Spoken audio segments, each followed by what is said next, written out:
오랫동안 또는 간절히 구했던 기도가 응답되고, 그리고 응답되는 과정 가운데 하나님의 섬세한 손길이 느껴질 때 우리는 참 기뻐하고 하나님께 감사할 수가 있습니다. 오늘 우리가 읽은 본문에도 그런 내용이 나오는데요. 출애굽기 2장에 보면, 출애굽기 2장 23절에 보면 이스라엘 백성들이 바로의 노예로서 굉장히 피곤하고 힘든 그런 삶을 보내는 가운데 하나님께 간절히 이런 상황으로부터 우리를 건져달라고 간구하는 내용이 나옵니다. 출애굽기 2장 23절을 같이 한번 우리 읽어볼까요? 같이 읽습니다. 여러 해 후에 애굽 왕은 죽었고 이스라엘 자손은 고된 노동으로 말미암아 탄식하며 부르짖으니 그 고된 노동으로 말미암아 부르짖는 소리가 하나님께 상달된지라. 그래서 하나님은 이 기도에 응답해서 이제 지도자 모세를 보내서 이스라엘 백성들을 출애굽을 시킵니다.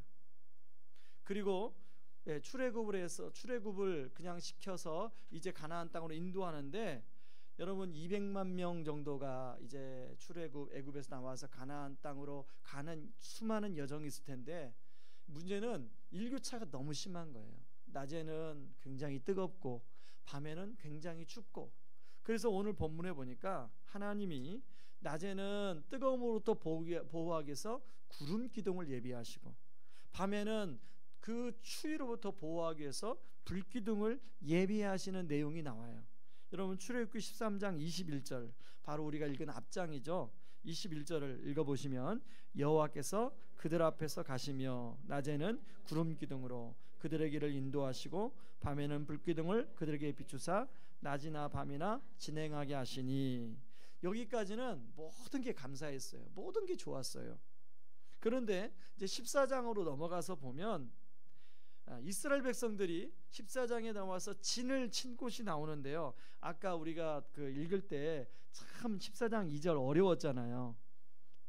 막 발음도 잘 안 되고, 바다와 믹돌 사이에 비하이롯 앞 곧 바알스본 맞은편 바닷가. 참 말도 어려워요, 그죠? 그런데 여러분 성경 기자가 왜 이렇게 자세하게 이 지명을 이렇게 설명했을까요? 여러분 3절에 보니까 이 지명이 바로가 볼 때, 지금 사람들이 여기다 장막 쳤다고 하니까 3절에 바로가 뭐라고 이야기하고 있어요? 바로가 이스라엘 자손이 말하기를 그들이 그 땅에서 멀리 떠나 광야에 갇힌 바 되었더라. 그러면 우리가 2절이 이렇게 지명이 섬세한지를 알 수 있어요. 2절의 지명은 어떤 곳이냐면, 지금 앞에 홍해가 있고 뒤에는 애국 군대가 쫓아오고 양쪽에는 큰 산이 있어요. 협곡. 그러니까 지금 애국 군대가 쫓아오기 때문에 도망갈 곳이 없는 곳에 이스라엘이 장막을 쳤습니까? 아니면 하나님이 장막을 치라고 했습니까? 성경을 보세요. 자, 이스라엘이, 모세와 이스라엘이 그냥 알아서 거기다 쳤습니까? 아니면 하나님이 거기다 치라고 그랬습니까? 2절에 보니까 분명히 하나님이 이스라엘 자손을 명령하여 돌이켜. 그러니까 이스라엘 백성들은 지금 거기로 가면 막다른 골매는 거 알고 그리로 안 가고 있는데, 하나님이 돌이켜서 거기다가 장막을 치게 하라 그러고 있죠.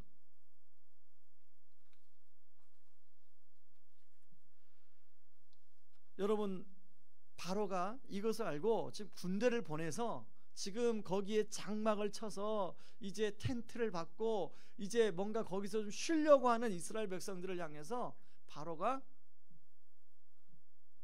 7절에 보니까 선발된 병거 600대, 아마 특공대 같아. 특공대, 요즘으로 하면 특수부대, 그리고 애굽의 모든 병거를 동원하여 지휘관들을 다 거느리고 쫓아와요. 그런 가운데 여러분 9절에 보니까요, 애굽 사람들과 바로의 말들과 병거들과 그 마병과 그 군대가 그들의 뒤를 따라 바알스본 맞은편 비하이롯 곁 해변에 그들의 장막 친 곳에 이르렀다고 나와요.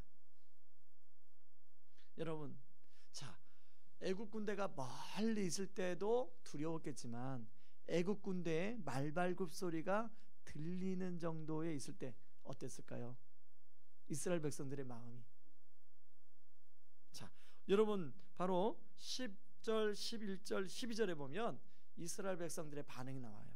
같이 한번 읽어볼까요? 읽습니다. 바로가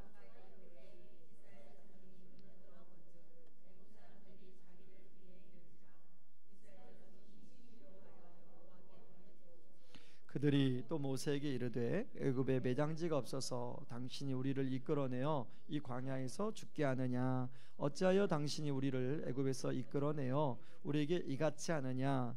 우리가 애굽에서 당신에게 이른 말이 이것이 아니냐? 이르기를 우리를 내버려 두라. 우리가 애굽 사람을 섬길 것이라 하지 아니하더냐? 애굽 사람을 섬기는 것이 광야에서 죽는 것보다 낫겠노라. 여러분, 이스라엘 백성들 안에 지금 감정 두 가지를 정리하면 하나는 두려움이고요, 하나는 불평이에요. 바로 군대가 자신들을 이제 죽이러 온다고 하니까 두려웠어요. 그리고 그런 상황을 만든 모세와 그리고 그 뒤에 있는 하나님에 대한 불평을 지금 쏟아내고 있습니다. 여러분, 우리 삶에도 마치 이스라엘 백성들이 지금 처해 있는 현실처럼 마치 비아이론 맞은편 바닷가와 같은 곳에 놓일 때가 있습니다. 요즘에 저희 성도님들이 병원에 이제 입원하시고 또 수술하시고 그런 바람에 최근에 참 병원을 많이 갔던 것 같아요, 제가. 근데 갈 때마다 느끼는 것은 주차장에 차가 주차할 데가 없어요. 어떻게 빈 곳에 하나 찾아가지고 가까스로 주차하고 올라가요. 그럴 때만 느끼는 것이, 아니 왜 이렇게 병원에 환자가 많아? 특히 안명동에는 왜 이렇게 또 환자가 많아? 병실이 안 나요. 그래서 암 수술하면 한 3일 정도만 이제 병원에 입원하고 바로 퇴원을 시켜버려요. 왜 이렇게 환자가 많은 거예요? 저는 그럴 때마다 어떤 생각이 드냐면, 아마 그분들은, 그리고 그분들의 가족들은 지금 비아이론 맞은편 바닷가에 장막을 친 이스라엘 사람들과 똑같은 마음이겠죠. 또 하나 드는 생각은요, 언젠가는 저도 이 병원에서 입원해서 치료받을지도 모르겠다라는 생각이 동시에 들어요. 그런가 하면 여러분, 요즘에 우리 청년들이 취업이 안 되잖아요. 우리 부모님들이, 저희 교회 평균 연령이 이제 50대 약간인데요, 자녀들이 주로 다 취업의 그 나이예요. 오늘 또 한 가정하고 한 분 이제 통화를 하는데,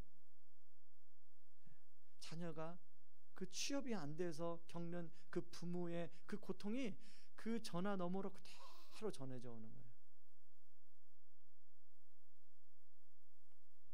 그런가 하면 여러분, 저는 제가 이제 우리 성도님들의 기도 제목을 이렇게 쭉 중보기도를 적어서 기도한다고 그랬잖아요. 그래서 최근에는 이제 따로 중요한 이 비아이론 맞은편 바닷가에 장막을 쳤다고 제가 스스로 생각하는 성도님들의 기도 제목만 따로 모아서 제가 기도하거든요. 그런데 한 페이지가 넘어요. 거기에는 여러 상황이 있어요. 아기를 낳고 싶은데 아기가 생기지 않는 가정, 그리고 또 자녀가 군대를 보낸 가정, 유학을 보낸 가정 뿐만 아니라 지금 아주 건강이 힘든 가정, 사업적으로 어려운 가정. 제가 보는 견해에서 비아이론 맞은편 바닷가에 장막을 쳐서 마치 아득한 광야에 갇힌 것처럼 보이는 분들이에요. 아마 그 외에 제가 모르는 분들도 있을 거예요, 분명히. 여러분, 우리도 언젠가는, 나도 언젠가는 그런 아득한 광야에 갇힌 바 될 때가 있잖아요. 그럴 때 우리는 이스라엘 백성들처럼 두려움과 불평만 할 수도 있고, 아니면 다른 반응을 보일 수도 있잖아요. 이런 상황에서 우리가 어떻게 해야 될까? 오늘 본문을 통해 좀 살펴보려고 합니다. 자, 여러분, 이스라엘 백성들은 지금까지 자신들의 힘과 노력으로 살아왔어요. 여러분, 사람이요, 사람의 능력이 꽤 능력이 있습니다. 저는 가끔씩 인천대교를 건널 때마다 어떤 생각이 들냐면, 야, 사람의 능력이 정말 대단하다. 어떻게 이 바닷가 위에 이런 다리가 세워졌는데 그 위에 차가 다닐 수 있을까? 야, 참 진짜 사람들 대단하다. 여러분, 이런 생각 여러분 혹시 안 해보셨어요? 네. 진짜 사람 대단하잖아요. 야, 사람의 능력이 끝이 없구나.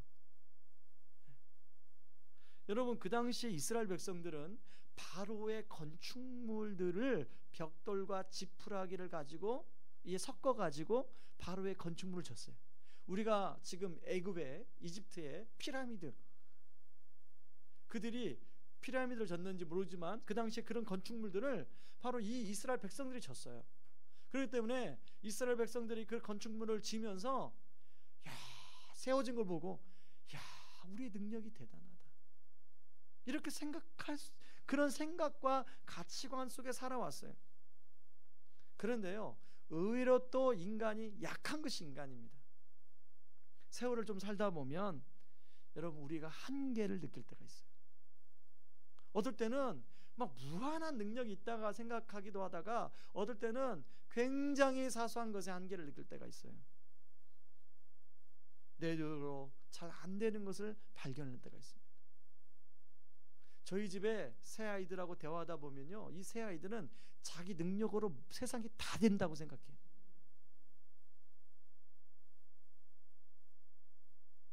저는 뭐라고 기도하냐면, 하나님, 이 아이들이 자기 능력으로 세상에 안 되는 것을 빨리 깨닫게 하여 주옵소서.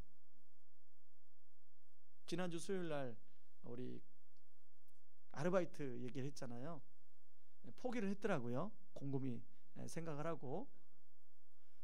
그리고 다른 아르바이트를 자기가 구한다고 그러니까 저랑 대화하면서 제가 여러 가지 그동안에 이런 하나님의 인도하심을 이야기하면 얘가 뭐라고 하냐면, 에이, 하나님, 그건 뭐 우연일 수 있지 않아요, 아빠? 이렇게 말을 흘려요. 그러면서 한편으로는 하나님이 계실지도 몰라, 이런 믿음이 50%도 있고 우연이라는 생각 50% 있는데요, 제가 기도합니다. 하나님, 얘가 빨리 한계를 느끼게 하옵소서. 아르바이트가 안 구해져요. 정말 감사해요. 네. 막 한계를 느끼는 거죠. 자기 능력으로 몇 군데 면접 보면 아르바이트가 될 줄 알았는데 안 돼요, 뜻대로.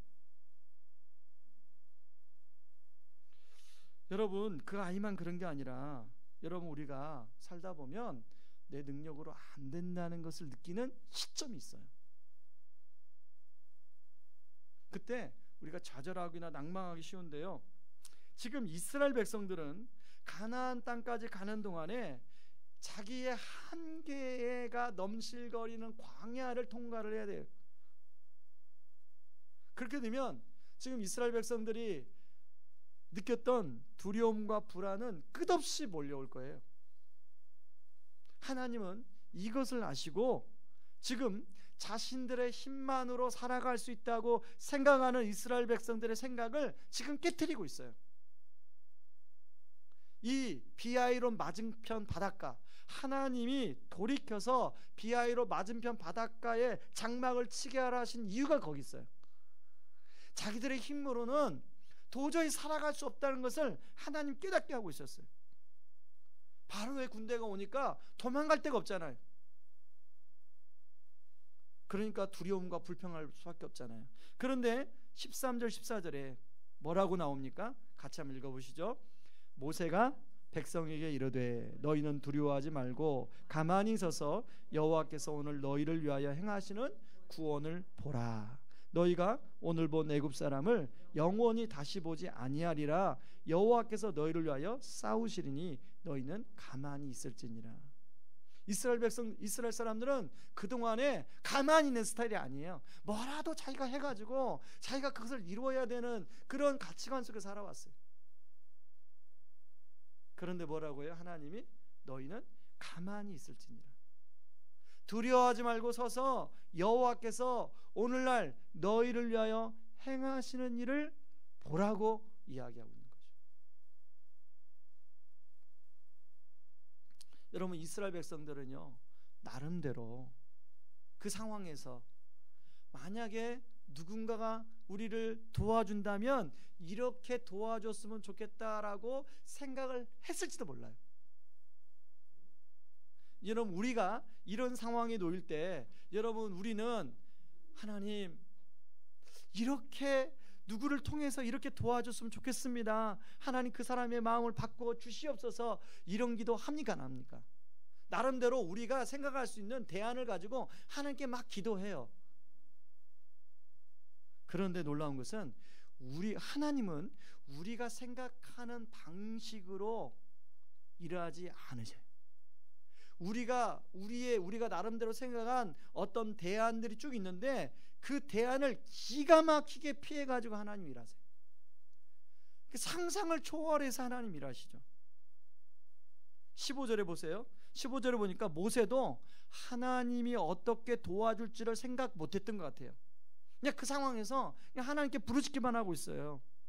그때 하나님은 모세에게 어떤 대안을 말씀하시냐면 지팡이를 들어 홍해에게 내밀어라. 여러분, 모세를 비롯해 이스라엘 백성 어느 누구도 홍해가 갈라져 여기서부터 구원받을 거라고 생각을 아무도 못했어요. 우리야 성경을 하도 그냥 홍해 이야기를 많이 들어가지고 아이고 그 뻔한 걸 그 홍해가 갈라질 텐데 다 알고 있지만 그 당시 이스라엘 백성 모세는 설마 하나님이 홍해를 갈라서 이스라엘 백성을 구원할 것을 전혀 생각 못했어요. 우리 14장 16절 한번 볼까요? 같이 읽습니다. 지팡이를 들고 손을 바다 위로 내밀어 그것이 갈라지게 하라. 이스라엘 자손이 바다 가운데서 마른 땅으로 행하리라. 실제로 21절에 보니까 하나님 말씀을 따라 지팡이를 홍해로 가리키니까 큰 동풍이 불어서 밤새도록 바닷물을 물러가게 하셔서 물이 갈라져서 마른 땅이 되어 건너가게 합니다. 이것을 보고 애굽 사람들이 바다 가운데로 따라 들어오죠. 하나님은 이스라엘 백성들이 다 건너자 다시금 물을 원래 상태로 만들어서 애굽의 군대를 완전히 수장시켜 버립니다. 여러분 25절에 보니까 이스라엘 애굽 사람들이 뭐라고 거기 표현합니까? 25절에 여호와가 그들을 위하여 싸워 애굽 사람들을 치는도다. 여러분, 하나님이 일하시는 방법은 전혀 다른 방법으로 일하시는데 지금 바로 이스라엘 백성들을 위해서 대신 싸워주시는 하나님으로 나타나고 있다는 것이죠. 출애굽기 15장에 보면요, 모세의 동생 미리암의 노래가 나오는데 2절에 보면 이렇게 찬양을 합니다. 2절을 같이 한번 읽어볼까요? 여호와는 나의 힘이요 노래시며 나의 구원이시로다. 그는 나의 하나님이시니 내 아버지 하나님이시니 내가 그를 높이리로다. 여호와는 용사시니 여호와는 그의 이름이시로다. 아멘. 아마 모세만 이런 노래하지 않았겠죠. 모세가 이런 노래할 때 모든 이스라엘 사람들이 아멘 그랬겠죠. 여러분, 미리암이 이렇게 노래해요. 이스라엘 여인들이 춤추니까 미리암이 화답하면서 출애굽기 15장 21절에 같이 읽습니다. 미리암이 그들에게 화답하여 이르되 너희는 여호와를 찬송하라. 그는 높고 영화로우시며 말과 그 탄자를 바다에 던지셨음이로다 하였더라. 여러분, 우리 하나님은 지금도 이렇게 싸워주시는 하나님인 줄 믿으시기 바랍니다. 아마 여기 계신 분들 가운데 지금까지 믿음 생활하면서 하나님께서 이렇게 싸워주신 것을 많이 경험했을 거예요. 그런데 여러분, 우리는 또 다른 막상 어떤 문제를 만나면 그 문제가 더 커 보이고 하나님에 대한 믿음은 작아서 잘 보이지가 않아요. 최근에 여러분 상상해 봤습니다. 저희 집에 3명 중에 1명이 갑자기 저한테 그 질문을 했어요. 아빠, 성경에 보니까 시편에 여호와께 피하는 자라고 하는데 왜 여호와께 의지하는 자라고 말하지 않고 여호와께 피하는 자라고 아빠 기록하고 있어요? 이렇게 묻더라고요. 그래서 제가 이렇게 대답했어요.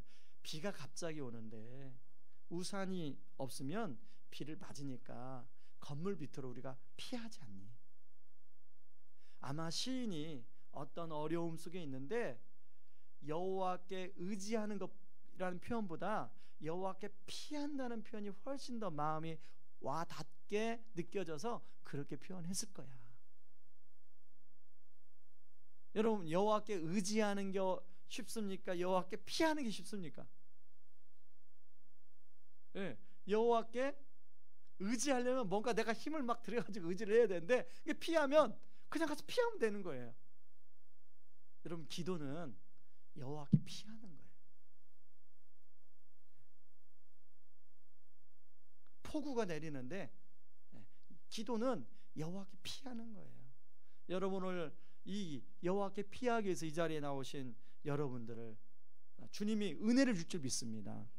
여러분, 시편 31편 19절 같이 한번 읽어볼까요? 주를 두려워하는 자를 위하여 쌓아두신 은혜, 곧 주께 피하는 자를 위하여 인생 앞에 베푸신 은혜가 어찌 그리 큰지요. 여러분, 이 은혜를 다 누릴 수 있기를 주님의 이름으로 축원합니다.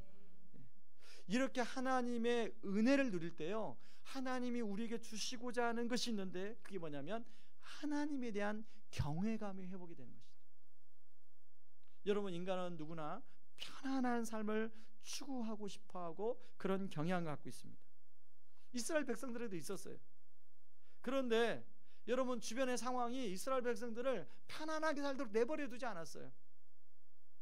왜냐하면 한 번도 가보지 않은 이제 가나안 땅을 가야 되기 때문에, 광야를 통과해서 가야 되기 때문에 이스라엘 백성들 안에는 늘 두려움이 많았어요. 그래서 여러분, 출애굽이나 신명기, 민수기 보면 그때 가면 막 두려워하고 불평하고 하잖아요. 우리가 어떤 문제가 찾아오면 우리도 두려움과 염려가 우리 안에 일어납니다. 그런데 여러분, 그 문제가 완전히 해결돼야 두려움과 염려도 완전히 해결돼요.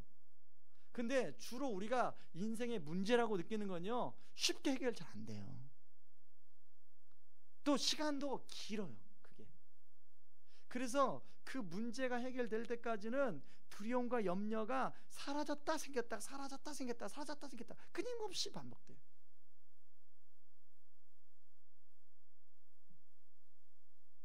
그리고 또 어떤 문제가 해결됐다 그래도 또 다른 문제가 금세, 마치 태풍 같아요. 태풍 하나 지나가면 또 다른 태풍이 올라오는 것처럼 똑같아요.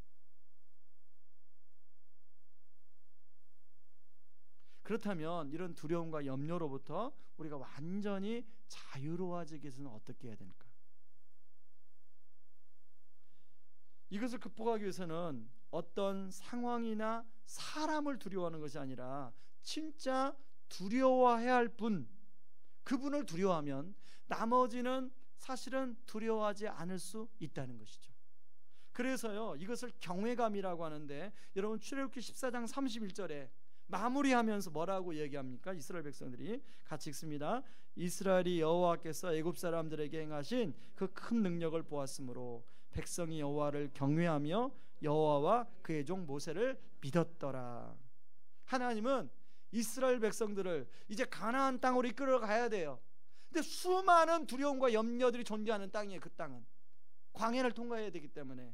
그래서 하나님은 이스라엘 백성들에게 하나님에 대한 경외심, 이 하나님에 대한 경외심이 견고하면 다른 것들이 두려워하지 않을 수 있어요. 다른 두려워하는 것들이 다 작아질 수 있어요. 그래서 일부러 비아이론 맞은편 바닷가에 장막을 치게 하셔서 하나님이 어떤 분인가, 그것을 경험함으로 말미암아 하나님에 대한 경외감을 회복시켜주고 있더라는 것이죠. 여러분, 이런 경외감을 가질 때 우리를 두렵게 하고 우리를 염려하게 하는 것들로부터 진정 우리가 자유할 수가 있습니다. 그래서요, 하나님은 신명기에서 가나안 땅 입성을 둔 출애굽 2세대들에게도 이 경외감을 가르치고 있어요. 여러분, 신명기 4장 10절 말씀을 같이 한번 읽어볼까요? 같이 읽습니다. 내가 호렙산에서 내 하나님 여호와 앞에 섰던 날에 여호와께서 내게 이르시기를 나에게 백성을 모으라. 내가 그들에게 내 말을 들려주어 그들이 세상에 사는 날 동안 나를 경외함을 배우게 하며 그 자녀에게 가르치게 하리라 하시매. 하나님은 끊임없이 우리한테 하나님에 대한 경외감을 가르치고 싶어 하세요. 제가 20대 초반에 복음성가를 참 이렇게 많이 불렀었는데요. 그때 그 암기하고 율동도 하고 막 이러면서 했었는데요. 그때 불렀던 복음성가 중 이런 노래가 있어요. 사람을 보며 세상을 볼 땐 만족함이 없었네. 여러분 아시잖아요. 근데요, 2절에 뭐라고 나오냐면 동남풍아 불어라, 서북풍아 불어라, 가시밭에 백합화 예수 향기 날리니 할렐루야 아멘. 그 전에 천지지신 우리 여호와 나를 사랑하시니 나의 하나님 한 분만으로 나는 만족하겠네. 그러면서 동남풍아 불어라, 서북풍아 불어라, 가시밭에 백합화 예수 향기 날리니. 우리가 하나님 한 분만으로 그분을 경외하고 그분을 만족한다면 동남풍이 불던 서북풍이 불던 그 우리가 살아가는 인생이 가시밭이든 상관없다는 거예요. 거기에서 예수 향기가 날릴 수 있다는 거예요. 저는 저와 여러분 안에 이런 하나님의 경외감이 회복이 되므로 우리 인생에 동남풍이 불고 서북풍은 끊임없이 불 텐데, 그리고 우리 삶이 때로는 꽃길 걷겠지만 때로는 가시밭길도 걸 텐데 그곳에서 예수 향기 날리는 저와 여러분들 되기를 주님의 이름으로 축원합니다. 우리 시간에 같이 찬양하고 기도하기를 원합니다. 하나님은 우리의 피난처가 되시며